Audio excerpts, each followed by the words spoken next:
What's up, guys? It's me, the ALE Double X Prince. I already kind of teased you in my 2000 rebooking of the show, so let's just get right into it.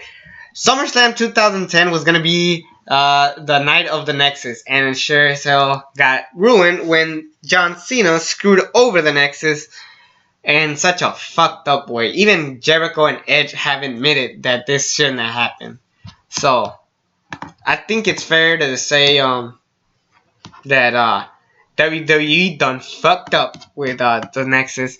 And SummerSlam 2010 is basically, it had a good card. It really did.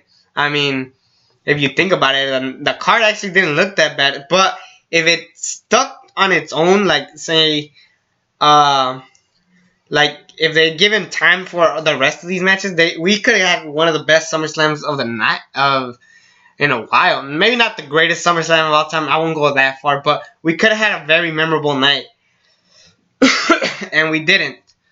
So what I would do is this. So actually, if you look at this card, it's all gonna be looking the same. It's just the way I would book stuff. Some stuff is different. Some matches are actually different. But Kofi Kingston and Dolph Ziggler.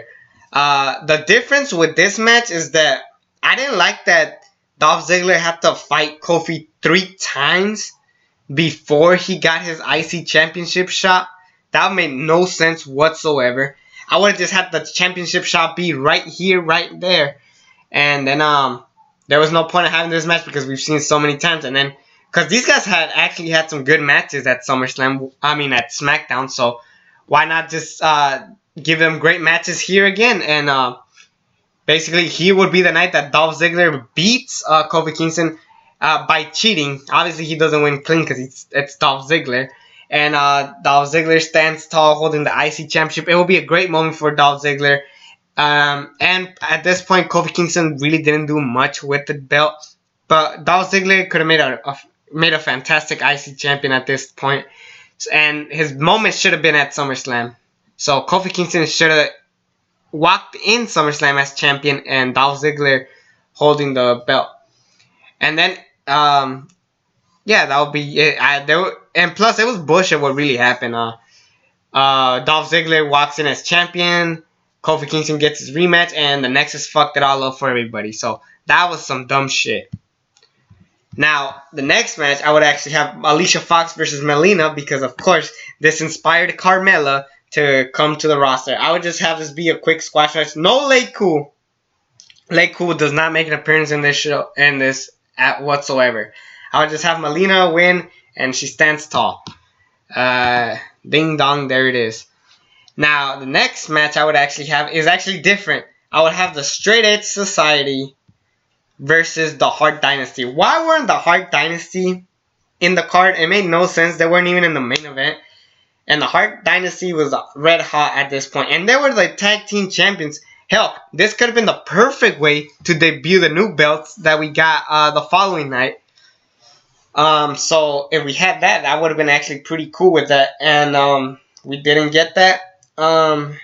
So I would just have the Straight Edge Society beat the Hart Dynasty. I think the Straight Edge Society needed to do something big. And plus, CM Punk going back and forth Raw and SmackDown would be perfect for the company. I think CM Punk is that guy that you would trust to go back and forth. And I know that CM Punk was injured at this point. So it would be a lot easier to help him out. Like, maybe Luke Gallows does most of the work.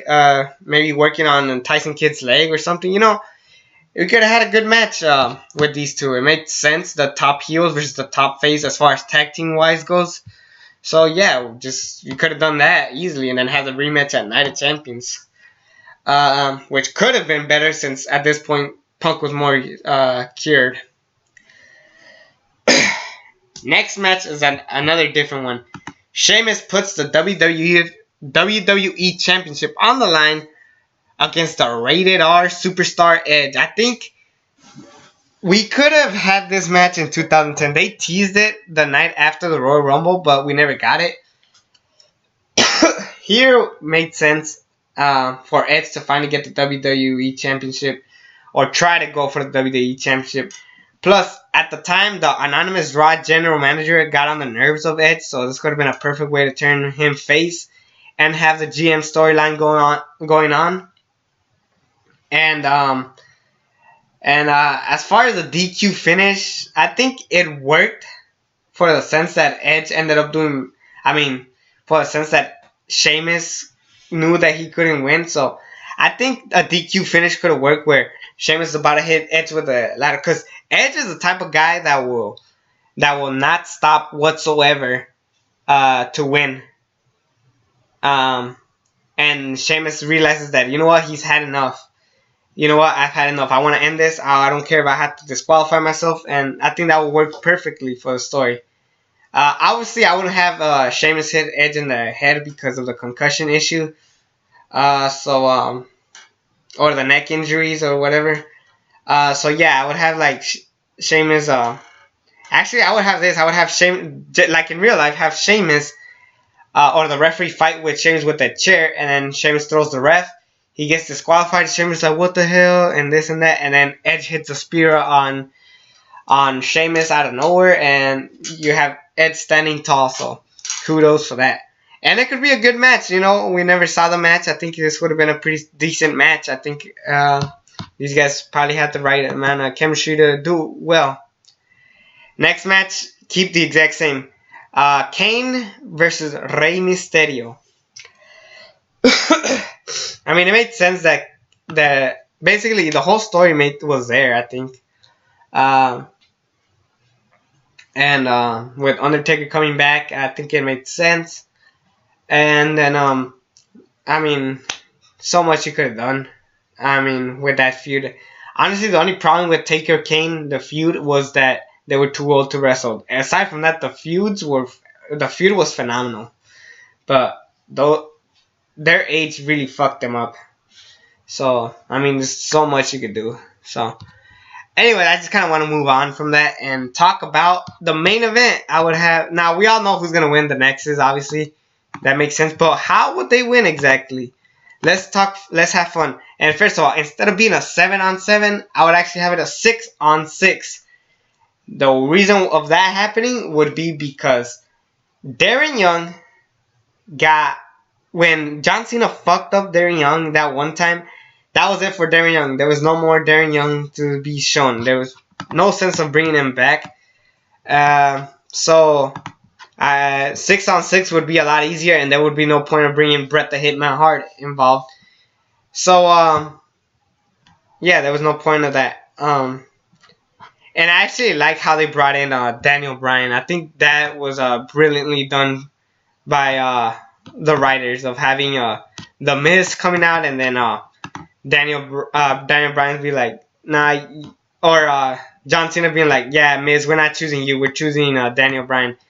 And instead of having The Miz coming out in front of the whole crowd, I would actually have that be the opening, like the opener of SummerSlam, be a video package where The Miz says, you know what, the Nexus has been on the spotlight when this year's supposed to be my year.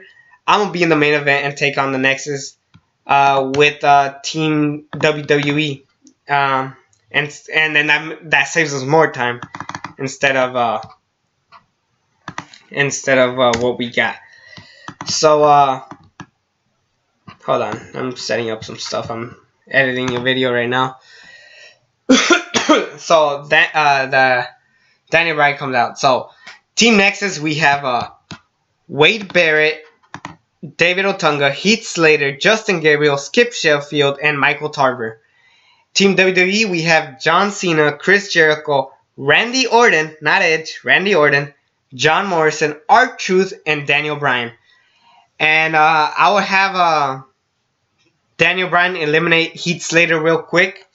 I think a quick elimination could help out the Nexus, but then eventually I think the real all-star team would be Skip Sheffield and Michael Tarver. Two bulls, two legit guys that could fuck up anything that stand in their way, and then I would have him be dominant for a while until Randy Orton eliminates one of them, and then maybe Cena eliminates the other. And basically the ending of the match would be kind of similar to what we got. The final two are Wade Barrett and Justin Gabriel versus Daniel Bryan and John Cena. And yes, I would have Chris Jericho kind of turn on Cena, kind of like what really happened, and then Randy Orton RKO's Chris Jericho or something like that, setting up a feud there down the road, which would work. And then as Daniel Bryan's about to win, The Miz causes Daniel Bryan a chance to be there, and he gets eliminated. And then it would be a 2-on-1 handicap against John Cena. And then I would have John Cena eliminate Justin Gabriel, and then Wade Barrett sneaks up on John Cena, punches him, and then does his finisher. At the time was, I forgot what the name of that finisher was, the Bear Barrage, I think it was. I would have it end like that. And Wade Barrett from the Nexus stands strong. I think the Nexus definitely needed a strong leader, and Wade Barrett was definitely that strong leader. And if he stands on his own, that shows that WWE had potential on this guy, and he could have been a big star.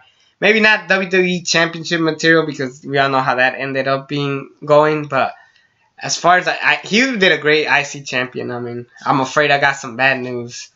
So yeah, I think just booking the Nexus right, and maybe tweaking some stuff and giving extra time for the other matches, we could have had it a pretty solid SummerSlam. Not the best SummerSlam, but a solid one nonetheless. Anyways, it's me, the ALE XX Prince.